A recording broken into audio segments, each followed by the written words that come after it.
Suppose we are in an ML systems interview. The interviewer asks, how would you reduce LLM inference latency? Pause the video and form your answer. When you are ready, press play, and we will check where you chose to begin. Before we suggest a fix, we need to break LLM inference latency into the different weights a user can feel. In one streamed answer, the first token can arrive late. Later tokens can arrive with long gaps, or the whole answer can take too long to finish. We need to choose which of these weights we are fixing. A typical request may be slow, or the delay may appear only in the slowest few. We need to know which group has the problem. We also check the same request when the service is quiet and when many requests arrive. We name what must stay fixed, such as answer quality, cost, the model, or the hardware. With that target set, we can follow one request and find where its time goes.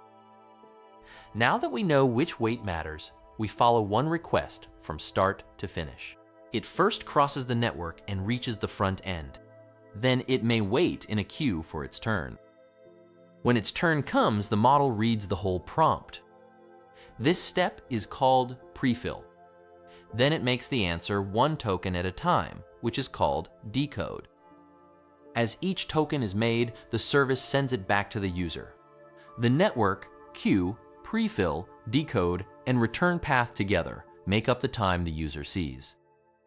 We give this request the same ID on the user side and the server side. Then the user's weight stays matched to the server work for that request. We run the same kind of request when the service is quiet, and again under normal traffic. This shows whether the delay is present with one request or appears when requests share the service. We start with the trip from the user to the server. In this version of request A, the first token of the answer arrives late. We call the wait from sending the request to receiving that first token time to first token, or TTFT. The matching server record shows that the request reached the server late while its queue and prefill times were normal. The long part is before the model. We inspect that first part. The trace separates name lookup, connection setup, gateway work retries, and the trip to the server region. In this run, setting up a new connection takes most of the time. We keep the connection open and run request A again. The first token arrives sooner, while the server's queue and prefill times stay the same. If the request already reaches the server quickly, we move to prefill and check the model's prompt reading work. Now, request A reaches the server quickly and the queue is short. We run it with a short prompt and then a longer one while traffic stays light. The first response takes longer with the longer prompt, and the server trace places the extra time inside prefill, where the model reads the prompt.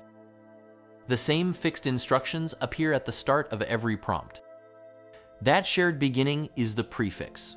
We process the exact prefix once and reuse that work, so each new request needs prefill only for the text that changes. After prefix reuse, the first response arrives sooner, while later tokens keep the same pace. We keep the change only if the answer still passes our quality check.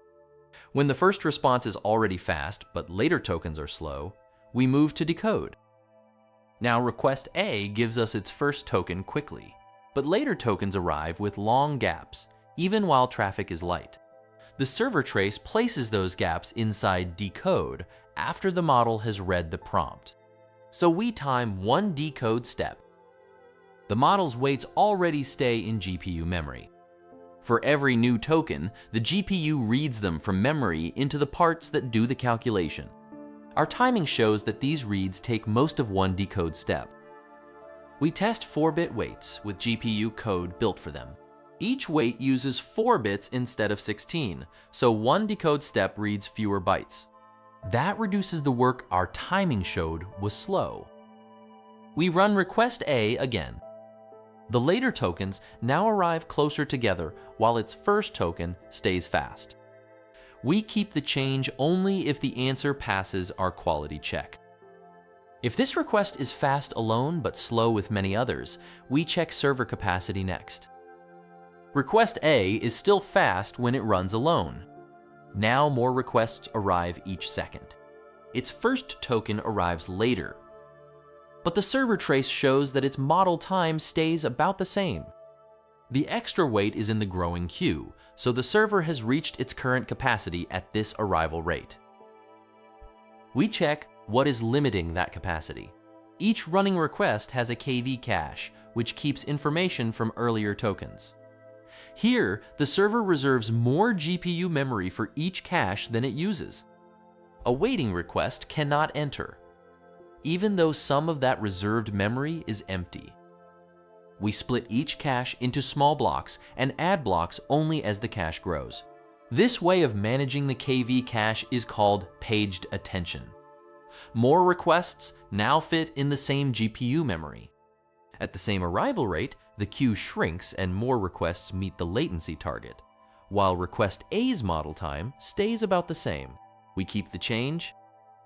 Now the queue stays short while several requests decode. We add one long prompt and their slowest token gaps grow.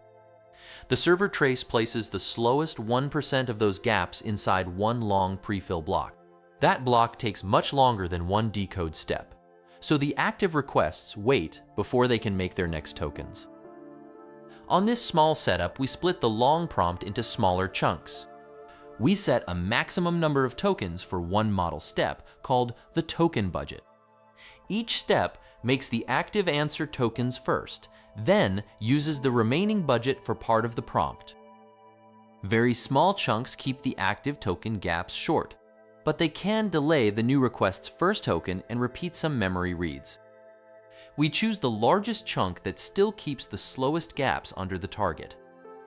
On a larger setup, we can put prefill and decode in separate groups, each with its own model copy. The prompt finishes in the prefill group, then its KV cache moves to the decode group, so active answers no longer share a GPU with prompt work. This choice needs enough GPUs for both model copies and a fast KV cache link. Otherwise, we keep one shared group and tune the token budget. With that choice made, the completed request map gives us a clear answer to the interview question. The opening question is back. We begin by naming which wait is slow, when it happens, and what must stay fixed. Then we follow one request through the network and front end, queue, prefill, decode, and response. Matching client and server timing shows where the extra wait appears.